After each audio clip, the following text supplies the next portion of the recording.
નમસ્કાર વિદ્યાર્થી મિત્રો,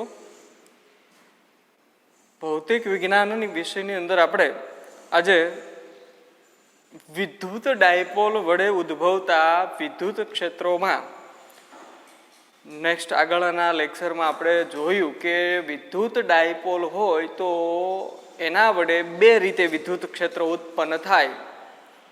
એક ડાયપોલની અક્ષ ઉપરના બિંદુએ વિદ્યુત ક્ષેત્રનું સૂત્ર આપણે મેળવ્યું કાલે.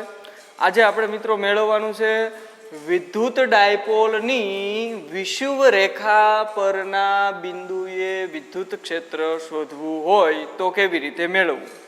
તો આપણે ડાયપોલની વિષુવ રેખા પરના બિંદુએ વિદ્યુત ક્ષેત્ર છે એ મેળવવા આકૃતિ સૌપ્રથમ ધ્યાનમાં લઈએ. તો મિત્રો અહીં આકૃતિમાં આપ જોઈ શકો છો કે આ છે ઈ એક્સ અક્ષ છે અને આ છે ઈ વાય અક્ષ છે. હવે એક્સ અક્ષ અને વાય અક્ષનું આ છે ઈ ઉગમ બિંદુ છે.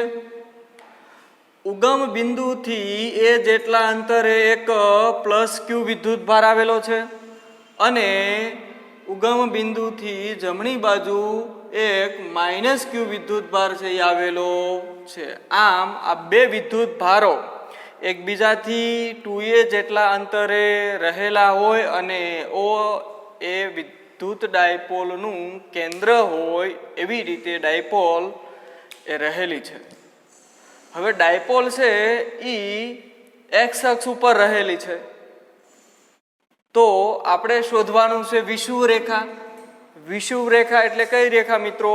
તો કે જે ડાયપોલ જે સ્થિતિમાં ડાયપોલ રહેલી હોય એ સ્થિતિને લંબ દિશા હોય જે એ તેની વિષુવ રેખા થાય. તો અહીં ડાયપોલ છે એ એક્સ અક્ષ ઉપર રહેલી છે તો જે વાય અક્ષ જે છે એ આ ડાયપોલને લંબ અક્ષ કહેવાય. એટલે લંબ જે અક્ષ હોય એ એની વિષુવ રેખા કહેવામાં આવે અથવા વિષુવ અક્ષ કહેવામાં આવે છે. તો અહીં વાય અક્ષ એ વિષુવ રેખા થાય. તો હું એ વિષુવ રેખા પરનું કોઈ એક પી બિંદુ ધ્યાનમાં લઉં. આ પી બિંદુએ ડાયપોલ વડે ઉદ્ભવતું વિદ્યુત ક્ષેત્ર શોધવું. તો એના માટે હું ધારી લઉં કે કોઈ એક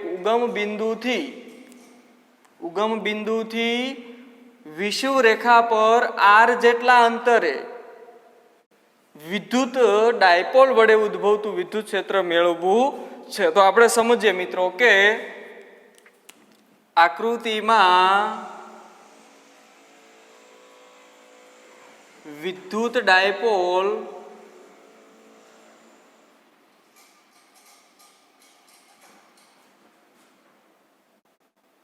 ની વિષુવ રેખા પર કેન્દ્રથી આર અંતરે આવેલ પી બિંદુ એ ઉદ્ભવતું વિદ્યુત ક્ષેત્ર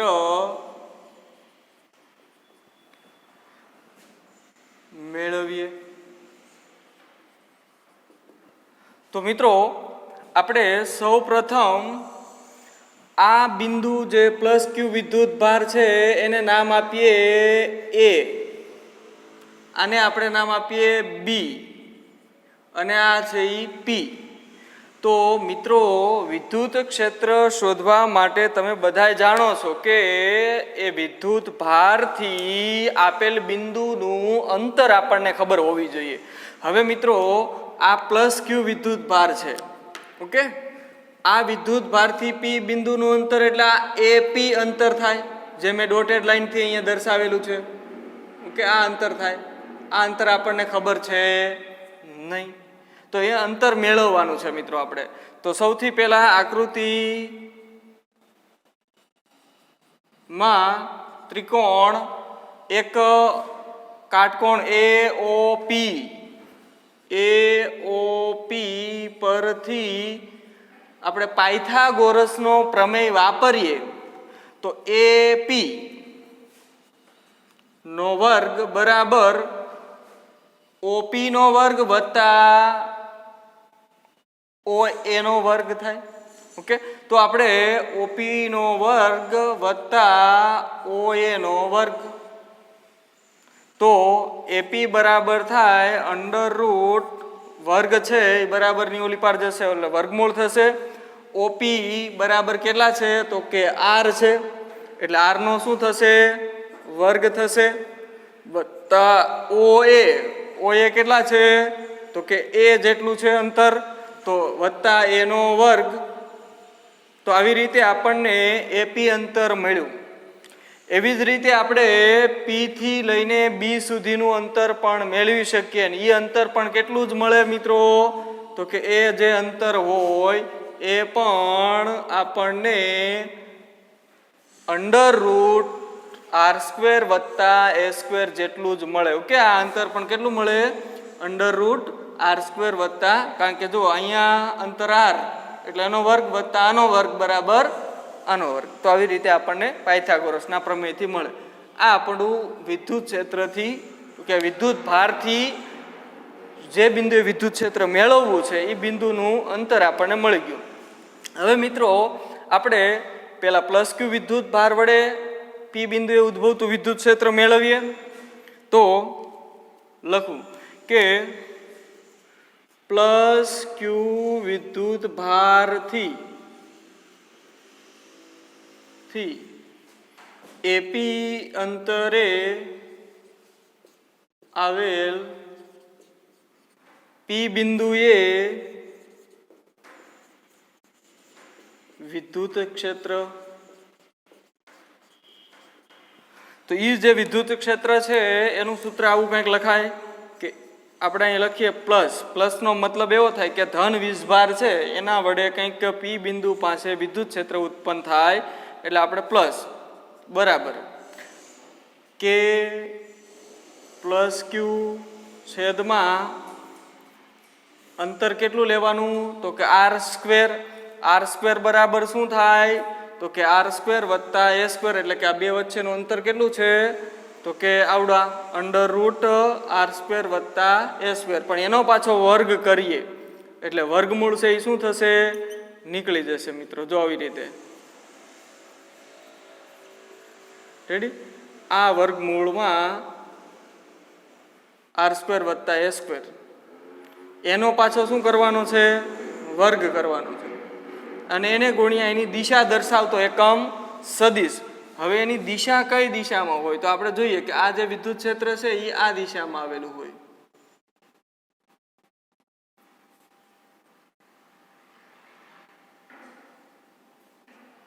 જેને આપણે E+ કહીએ. ઓકે, જેની દિશા A થી P તરફની દિશામાં, જે A થી P તરફની દિશામાં. હવે એવી જ રીતે મિત્રો આપણે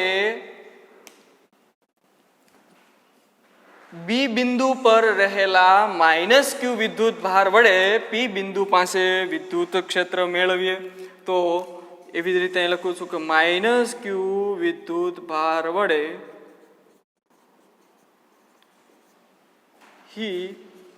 PB જેટલા અંતરે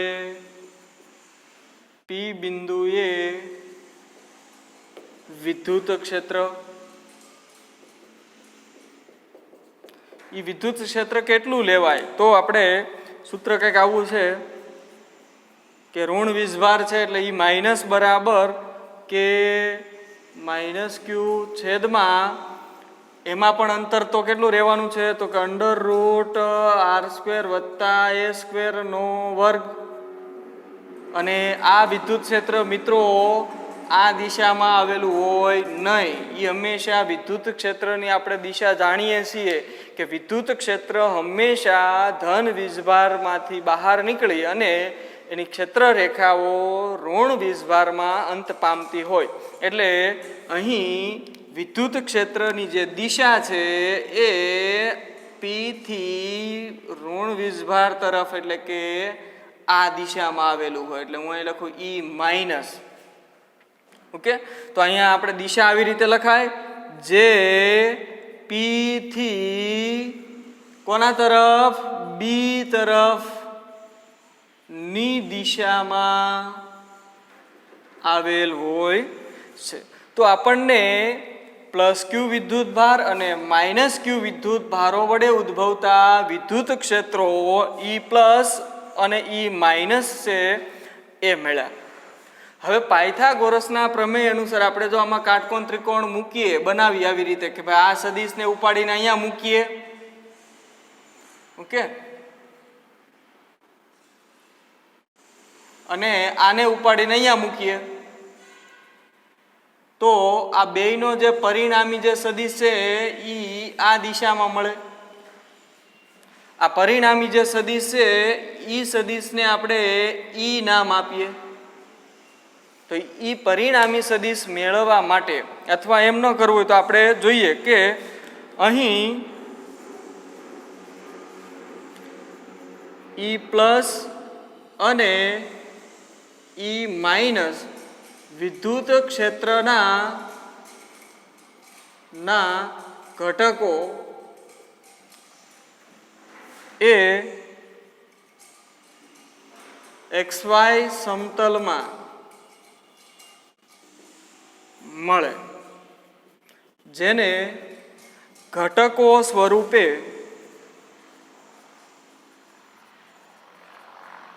લખતા.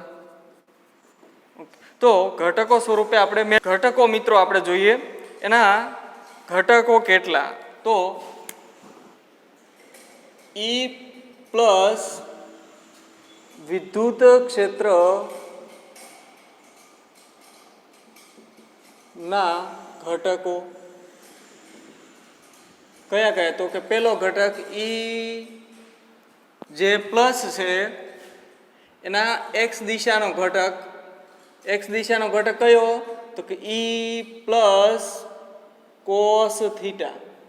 આપણે આકૃતિમાં જોઈએ કે આ જે ખૂણો છે થીટા છે. થીટા હોય તો અહીંયા પણ થીટા જ હોય એટલે એના બે ઘટકો કયા કયા તો કે એક હું અહીં એક ઘટક પણ લખું છું પી બિંદુ અહીંયા દોરું છું. કે આ પી બિંદુ છે એમાં વિદ્યુત ક્ષેત્ર અત્યારે ઈ પ્લસ કઈ દિશામાં આવેલું છે તો કે આ દિશામાં આવેલું છે.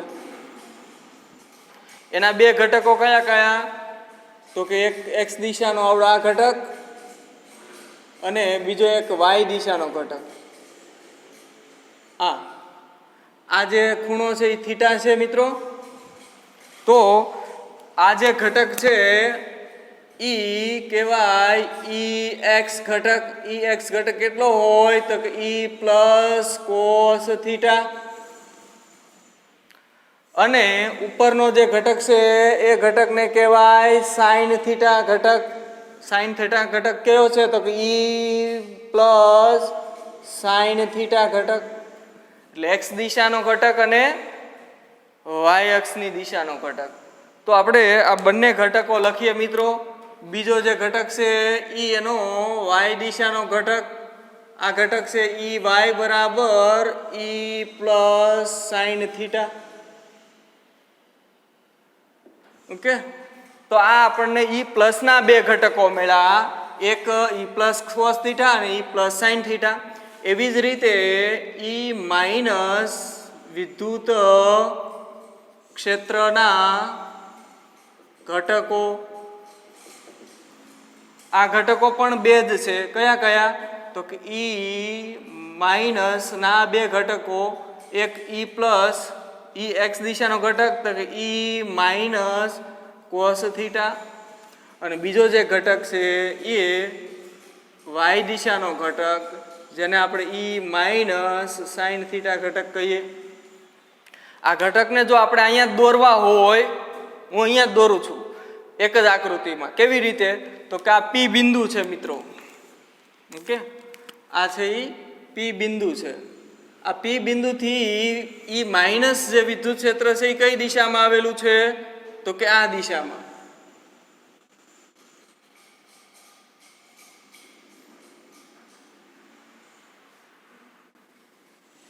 આ છે ઈ માઇનસ વિદ્યુત ક્ષેત્ર આવેલું છે. હવે આ જે ખૂણો હોય એ ખૂણો થીટા જેટલો હોય, તો અહીંયા આ ઈ માઇનસ નો એક ઘટક કયો, તો કે ઈ માઇનસ બરાબર એક્સ દિશાનો ઘટક, તો ઈ એક્સ બરાબર ઈ માઇનસ કોસ થીટા ઘટક, આવડો આ ઘટક. આના બે ઘટકો, એક આ અને એક બીજો નીચે તરફ આ. આને આપણે એનો વાય દિશાનો ઘટક કહેવાય, જેને આપણે ઈ માઇનસ સાઈન થીટા કહીશું મિત્રો. હવે આપ જોઈ શકો છો કે પી બિંદુ પાસે જે વિદ્યુત ક્ષેત્ર ઈ પ્લસ અને ઈ માઇનસ હતા એ બંનેના કુલ બે ઘટકો મળ્યા આપણને, એક એક્સ દિશાનો અને એક વાય દિશાનો, તથા ઈ માઇનસનો પણ એક એક્સ દિશાનો અને એક વાય દિશાનો ઘટક.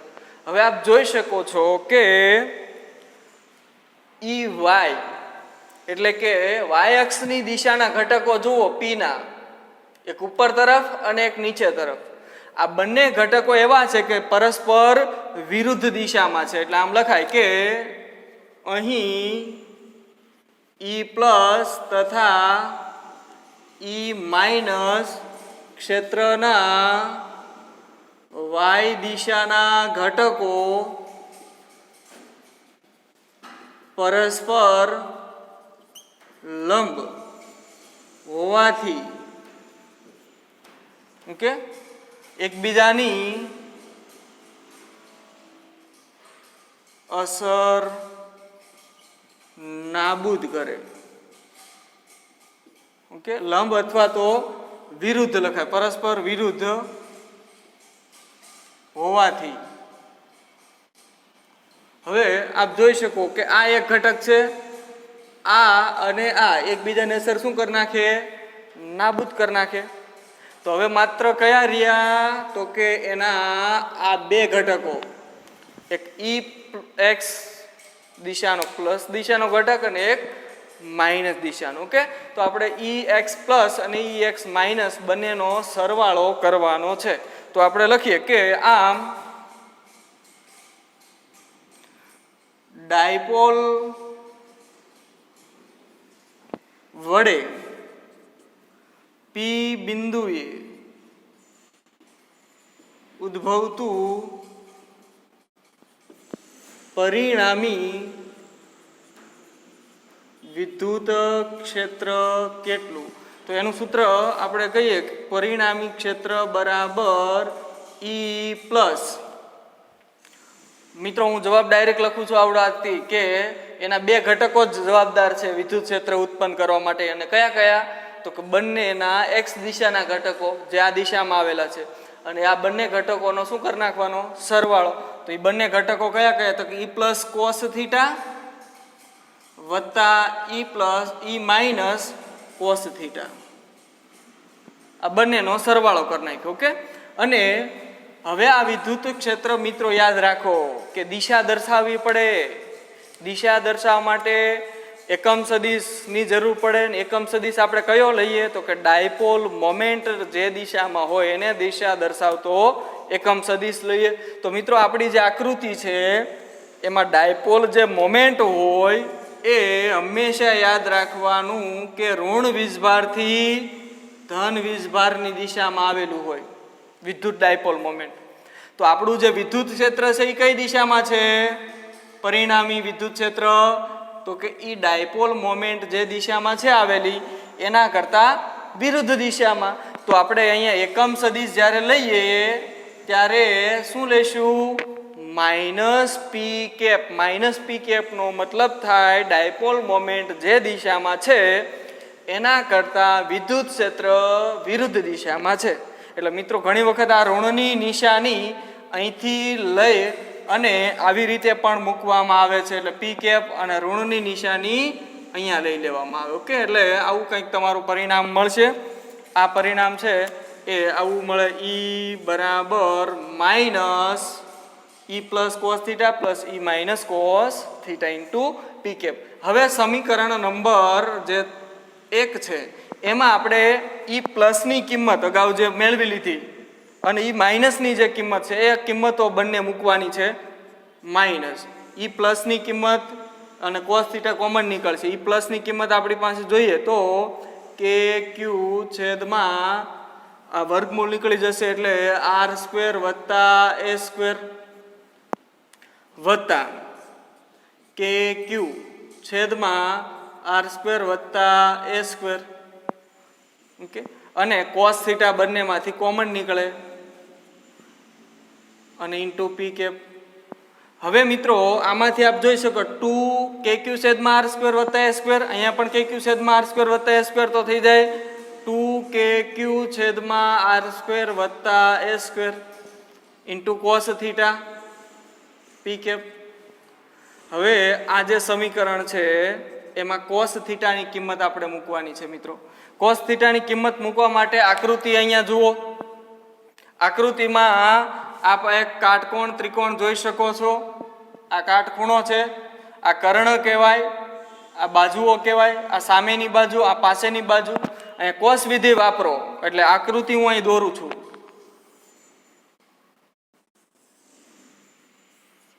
આ વસ્તુ છે એનો આટલો ભાગ છે. ઓકે, આવડો આ જે ભાગ છે એ ઓ પી એ અહીંયા હું દોરું છું. આ એ બિંદુ છે, ઓ બિંદુ છે અને આ પી બિંદુ છે. આ કેટલું અંતર છે મિત્રો એ થી લઈને એ ઓ સુધીનું? તો કે સ્મોલ એ જેટલું. ઓ થી લઈને પી સુધીનું અંતર તો કે આર. તો આ અંતર આપણને કેટલું મળ્યું હતું? તો કે √ આર સ્ક્વેર વત્તા એ સ્ક્વેર. એટલે આપણને કર્ણ મળી ગયો મિત્રો. આ જે ખૂણો આપણે ધાર્યો એ કેટલો છે? થીટા છે. અહીંયા cos વિધિ વાપરો તો cos થીટા બરાબર શું થાય? તો cos થીટા બરાબર સામેની બાજુ પાસેની બાજુ છેદમાં કર્ણ. એટલે પાસેની બાજુ એટલે એ અને કર્ણ એટલે કયો છે? √ આર સ્ક્વેર વત્તા એ સ્ક્વેર. તો આ cos થીટાની કિંમત અહીંયા મૂકવાની છે. તો આપણે cos થીટાની કિંમત મૂકતા આવું કંઈક સમીકરણ મળે કે E પ્લસ -2kp ક્યુ છેદમાં આર સ્ક્વેર વત્તા એ સ્ક્વેર. cos થીટાની કિંમત થાય સ્મોલ એ ના છેદમાં અંડર રૂટને બદલે હું આવી રીતે લખું છું મિત્રો, આર સ્ક્વેર વત્તા એ સ્ક્વેર ની ઉપર 1/2 ઘાત એટલે એને વર્ગમૂળ જ કહેવાય. ઓકે, ઇન્ટુ પી કેપ. હવે આધાર જો સરખો હોય તો ઘાતનો સરવાળો થાય. અહીંયા આધાર છે એની ઘાત કેટલી છે? તો કે 1. અહીંયા આધાર છે એની ઘાત કેટલી છે? 1/2. બંને કેવા છે? તો કે આધાર સરખા છે. એટલે આપણે બંનેનો આધાર સરખો હોય તો ઘાતનો શું કરી નાખાય? સરવાળો. તો સરવાળો કરતા આવી રીતે થાય કે -2kq ઇન્ટુ એ છેદમાં આર સ્ક્વેર વત્તા સ્મોલ એ સ્ક્વેર અને 1 વત્તા 1/2 એટલે થશે 3/2 ઇન્ટુ પી કેપ. હવે અહીંયા એક સૂત્ર આપણે મૂકવાનું છે 2aq. ઓકે, તો 2aq ની કિંમત શું થાય? તો કે 2aq ની કિંમત થાય p એટલે થાય kp છેદમાં R square plus A square raise to 3/2 into P cap. અહીંયા મેં p ની જગ્યાએ શું કિંમત લીધી? તો અહીંયા કારણ લખી નાખું કે p બરાબર 2aq કિંમત મૂકતા. ઓકે, 2aq બરાબર p મૂકી દીધો એટલે આવું સૂત્ર બન્યું. હવે જો r > a હોય ત્યારે ઓકે આપણું આ એક સૂત્ર મળી ગયું. જો r > a હોય ત્યારે આપણે શું કરી શકાય મિત્રો? તો કે આ જે છે ઓકે આપણી પાસે આર સ્ક્વેર વત્તા એ સ્ક્વેર ની ઉપર 3/2 ઘાત, એમાં આર ની સાપેક્ષમાં એને અવગણતા આવું સૂત્ર બને -kp છેદમાં આર ની 2 ઘાત ની ઉપર 3/2 ઘાત એટલે થાય આર ની ઉપર 3 ઘાત. ઘાતની ઘાતનો ગુણાકાર થઈ જશે એટલે આપણો જવાબ આ મળશે મિત્રો. તો આવી રીતે ખૂબ જ મોટા અંતર હોય ઓકે એટલે કે આરની સાપેક્ષમાં એક ખૂબ મોટું અંતર હોય તો આપણે આ સૂત્રનો ઉપયોગ કરી શકીએ છીએ. તો આ આપણું ફાઇનલ સમીકરણ 3 છે એ મળે. તો આમ વિદ્યુત ડાયપોલ વડે ઉદ્ભવતું વિદ્યુત ક્ષેત્ર છે એ આપણે બે રીતે મેળવ્યું. એક ડાયપોલની અક્ષ પરના બિંદુએ અને ડાયપોલની વિષુવ રેખા પરના બિંદુએ. ખૂબ અગત્યનો ટોપિક છે મિત્રો, વ્યવસ્થિત ધ્યાનપૂર્વક છે એ તૈયારી કરવાની, એટલે આપણને એક્ઝામની અંદર સૌથી સરળતાથી એ પ્રશ્ન છે એ શીખી શકીએ. ખાસ મેથેમેટિકલી છે એટલે એ પ્રમાણે ભાર મૂકીને વાંચવાનો અને તૈયાર કરવાનો, જેથી કરીને સૌથી વધારે પ્રમાણમાં એ આપણને ઉપયોગી નીવડે. ઓકે.